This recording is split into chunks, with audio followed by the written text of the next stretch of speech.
Greetings, invaders. My name is Scott. This is Book Invasion. How you doing? Booktube? Today I'm going to be doing the Skyrim Book Tag. This was created by Deanie at the Deanie, and I was tagged by Mike at Pints and Paperbacks. Thank you, Mike. Deanie, who created this tag, if you don't know, her Booktube channel, originally started with her kind of voicing over gameplay footage of her playing Skyrim and so forth, which is pretty cool. I played Skyrim too, pre-kids maybe. I think maybe when my oldest kid was a baby, I had Skyrim. I played it. I know what's going on. I'm hip to the cool stuff that the cool kids do nowadays. I miss playing that game. I miss playing any video games, which I don't really get to do anymore. Sucks, but it's life. So let's go through some Skyrim Book Tag questions, and I think I have most of these answered. So hopefully some good answers. Hopefully some good stuff. We'll see. Question number 1. The Dragonborn can absorb souls, breathe fire, soothe wild beasts, and so much more. What character do you think would be capable of anything? I think I have the answer that you're looking for. Maybe. This one, I chose Sal the Cacophony from Seven Blades in Black. If you haven't read Seven Blades in Black, it's fantastic. Sal the Cacophony is about capable of anything. She's not immune to getting the crap kicked out of her or whatnot. But the Cacophony, this gun has, as long as she has the right bullets, because the Cacophony is kind of a magical gun, it shoots bullets that are like fire, earth, ice, elemental kind of bullets, I think. And she can just whip the crap out of anything. And the book was great. The sequel's coming out soon, 10 Arrows of Iron. I will be eagerly checking that out, seeing the adventures of Sal and so forth. If you don't know, if you're not familiar, think about, she's kind of like Kratos from God of War, where she would be up against these impossible enemies, like giant berserkers and things like that. Not like of the scale of gods, but she would be out there kicking ass of some things and armed with just a blade and a gun. The blade is funny too. Anyway, I chose that one because, yes, it's awesome. Number 2, Lydia sworn to carry your burdens. Who is the most annoying side character? And I thought about this, but I settled on Lysander Owloon from the Red Rising, Iron Gold, Dark Age. In Dark Age, man, that Lysander, I swear to God, I can't. That guy. No, go away, Lysander. Nobody likes you. Number 3, did someone steal your sweet roll? What is a delectable food from a book you'd like to eat? I chose Cheetos from Hollow Kingdom. If you've read Hollow Kingdom, you know that Cheetos are the food of the gods for the main character, ST, who is a domesticated crow. And it follows his adventures through a zombie apocalypse that are happening to the humans. And the story goes on about these domesticated animals, and ST is the crow who's trying to save them and preserve the life of the mofos, which are the humans, is what he calls the humans. That's Hollow Kingdom by Kira Jane Buxton. Go check it out. Check out my review. It's a fantastic book. Number 4, took an arrow to the knee. What character do you think would be the most likely to get randomly injured? I chose Helwaz Factor from the Sacred Throne series by Mike Cole.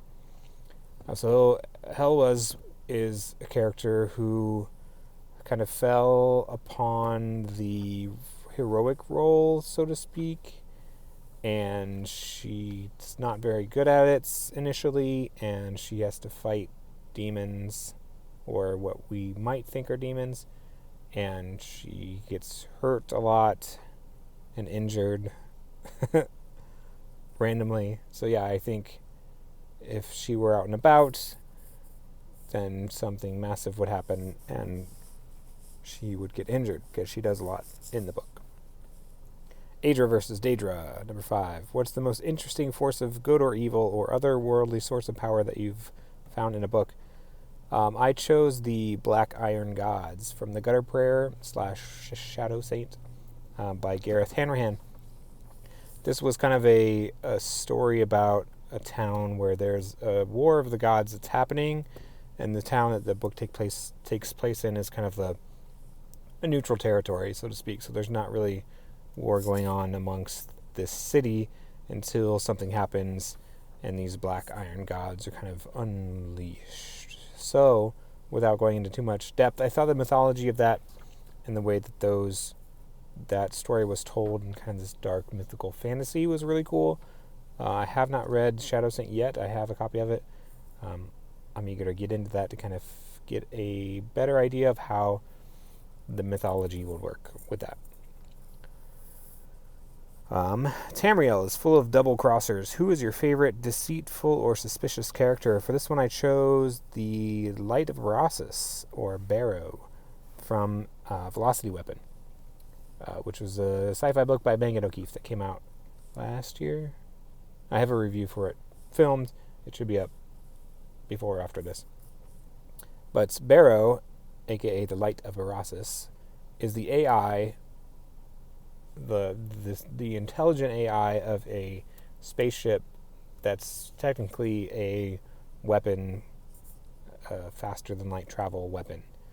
And so I thought that character and the way that it was played was very interesting, because it was deceitful, but you never were curious about it when you were reading the book. You just thought, oh, it's just the AI being the AI and everything's fine, and it's not smart enough to outsmart a person, but things happen. Number 7, The Lusty Argonian Maid is the hottest book ever written. What is your favorite romance in a book? For this one, I chose Severo and Victra from the Red Rising series.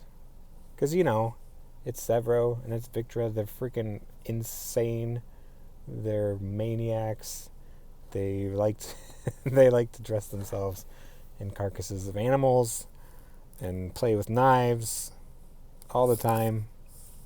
I would love to get a one-off novella of just their home life and what what they go, do they go to the grocery store together and buy food, or do they just go to a farm and slaughter some sheep and have dinner together over a campfire and just have a good old time? What a romance story for the ages.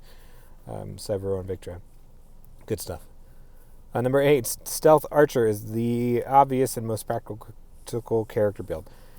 What type of character do you think is the most useful, and give an example? I chose the Bard. And my example is Tam Hashford from Bloody Rose, because she's the Bard, but she also is useful in many scenarios, which you may or may not anticipate. So, sticking with the Skyrim and the ancient things, I would say the Bard, Tam Hashford. Number 9, there's more to the world than just humans, elves, Khajiits, Argonians, and more. What is your favorite fantasy or sci-fi race? I said the humans, essentially. Because when you get AI, when you get aliens and stuff like that, it's always the humans who go on and screw it up. It's the humans who are the crazy ones. But without going with that was the most obvious answer, because who knows what races of... I don't know. I can't pull one out of the hat about races that I've read about. So I've chosen the non-humans as a second best. The humans and the non-humans. Non-humans being robotics. The AIs. For example, we have Murderbot from the All Systems Red, Martha Wells series. There is Deet from the System Failure, Mechanical Failure series that I did a review on by Joe Zija. Deet was hilarious. There's Lovey from Long Way to a Small Angry Planet, and there's Waltz from the book that I reviewed called I Am Waltz, who is kind of like a sentient AI who comes to be. He listens to music and stuff like that, and he gets his name from listening to classical music.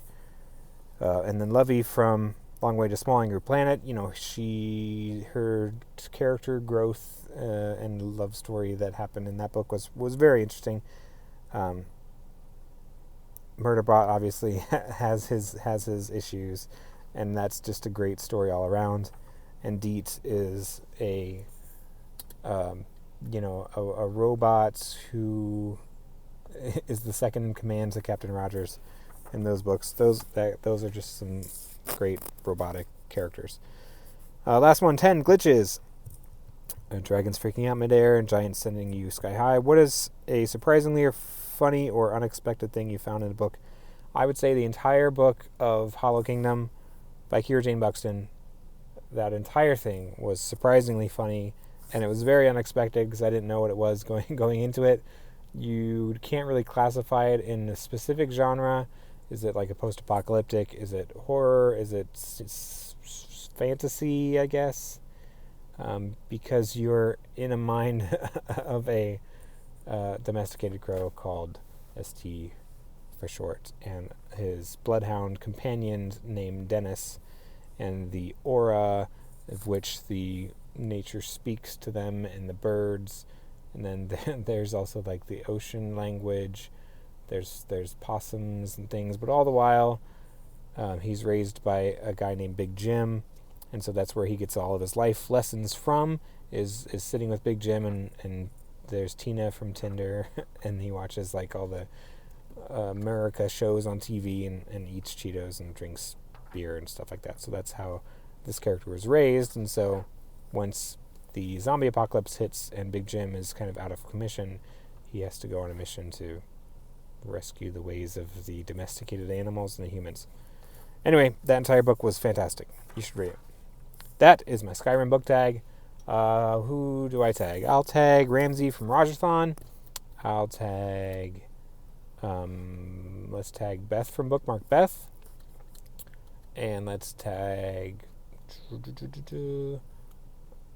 Michael Nip. I think he probably already did it. Yeah, we'll stick it with that. All right. Well, thanks for watching, everybody. Adios. See you later. Bye-bye.